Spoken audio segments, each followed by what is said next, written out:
The US has just crushed Russia's military in an unprecedented move, and now Poland is asking the United States to do this. But what is it, and how will it affect Russia? Well, that's what we're going to break down right now. Before we jump into this breaking news, I want to make sure that you are subscribed, because we currently covering some of the most important moments in world history. And if you're not subscribed, you might miss some very important updates. So make sure you hit that subscribe button. Alright, now let's go ahead and jump into this breaking news. The United States and NATO have just sent a direct message to Vladimir Putin. It says you are defeated. They've essentially said that they will invoke NATO Article 5 and send boots on the ground to defend Ukraine. Now, this is all centered around one event, where Russia struck Ukraine with a missile attack, which killed 6 people. That was enough for President Zelensky to say we need Article 5 invoked. And what he means by that is that NATO would come to Ukraine's defense and fight alongside them. Now, NATO has responded to these attacks, but they haven't invoked Article 5. Instead, they've done something even better. They've actually called for a meeting to take place in Brussels. They're going to send fighter jets and more troops into the region. Now, it doesn't sound like they're sending fighter jets or troops into Ukraine itself, but they're going to send those resources into neighboring countries. This was announced today by NATO Secretary General Jens Stoltenberg. He said, "I have therefore convened an emergency meeting of the North Atlantic Council tomorrow in Brussels. I expect that the Allies will agree to further strengthen our collective defense and to send additional fighter jets and air defense systems to Ukraine. This is a huge escalation. Russia knows that they are no longer facing the weak Ukraine that they attacked at the beginning of February. If Russia made that same mistake again today, they would be met with fierce resistance from NATO-trained soldiers, who are fully aware of the lay of the land, and who know how to defeat Russia and Ukraine.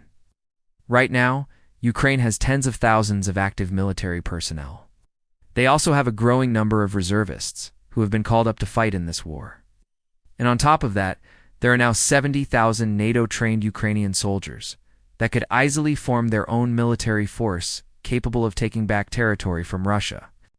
So Russia knows that if they try to invade again, they're going to be met with stiff resistance from Ukraine. But that's not all. According to new reports, the US may be sending F-16 fighter jets to the region. According to other reports, the US may also be sending in ground troops.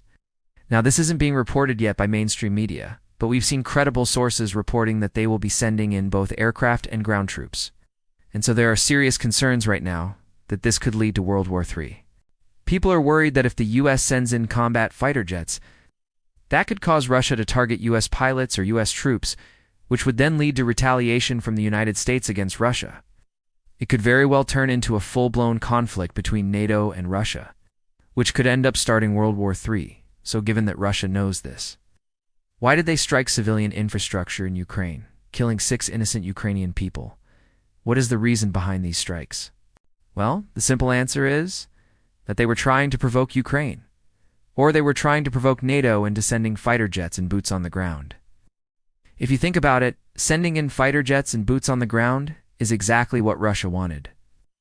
If Ukraine asks for fighter jets and boots on the ground and they get it, that means that Ukraine becomes a puppet to the United States and NATO. Essentially, Ukraine would become a vessel for the United States to project power into Eastern Europe. But the big problem with that is that Ukraine becomes less of an independent nation and more of a puppet to the United States. Now, this is the same thing that happened in Japan after World War II. After the United States dropped 2 atomic bombs on Japan, they occupied the country and essentially turned Japan into a puppet state. They put in a government that they controlled, and the United States had control over all of Japan's foreign policy. This is the same thing that Russia wants to do to Ukraine. They want to weaken Ukraine enough that they're completely dependent on the United States and NATO. Then they can turn Ukraine into a puppet state and use Ukraine to attack NATO. And that's why we saw the Russian Foreign Ministry respond to these NATO meetings with such confidence.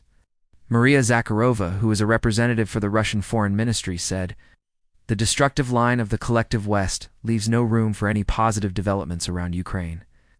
The ball is completely in the court of the West. The Anglo-Saxons should realize that they will have to answer for the consequences of their destructive games." Now, this is very telling coming from Russia. You can tell that they do really fear NATO, because they know that NATO won't undo anything that would risk starting World War III. Let me read you another quote from her. She said, NATO is moving closer to direct confrontation with Russia, which has its red lines. This path is fraught with serious consequences and could lead to a large-scale conflict. Responsibility for escalating the situation around Ukraine and bringing it to the brink of a large-scale war lies entirely with the West. So here she's saying that NATO pushing closer and closer to Russia's red lines, but what she doesn't realize is that the only reason Ukraine has been able to resist Russia, as much as they have, is because of the help that they've received from NATO. And if NATO stops supporting Ukraine, then Russia will easily overrun the country and crush them within a matter of days. So what Zakharova is basically saying is that they do unfear NATO getting involved, because they know that without NATO's help, Ukraine will fall in a matter of days. And that's exactly what happened when Russia invaded Ukraine the first time. At first, Ukraine was losing badly. Within a few weeks, Russia had surrounded Kyiv, and they had the capital completely under siege. But Ukraine was still standing, and that was only possible because of NATO support. Russia thought that they could quickly overrun Ukraine, but they couldn't do it because of the help that they were receiving from NATO. That's why this round of sanctions and weapons is so dangerous, because it could very well push Russia over the edge and cause them to start World War III, in fact. Things have already escalated to the point where a plane was just shot down over Ukraine. I don't know who shot it down yet, but that shows you that tensions are at an all-time high. So all of this shows you that Russia feels pretty confident that NATO will and actually intervene and start World War III because of that. They feel like they can do whatever they want to Ukraine, and they can even openly threaten NATO and the United States, but that may not be true. There are many people who believe that the United States and NATO will come to Ukraine's aid. If they do, then this conflict could very well blow up into a major global conflict. There are even people inside of Russia who are pleading with Vladimir Putin to stop the fighting. They understand that if this continues, it's going to cause a massive showdown between NATO and Russia.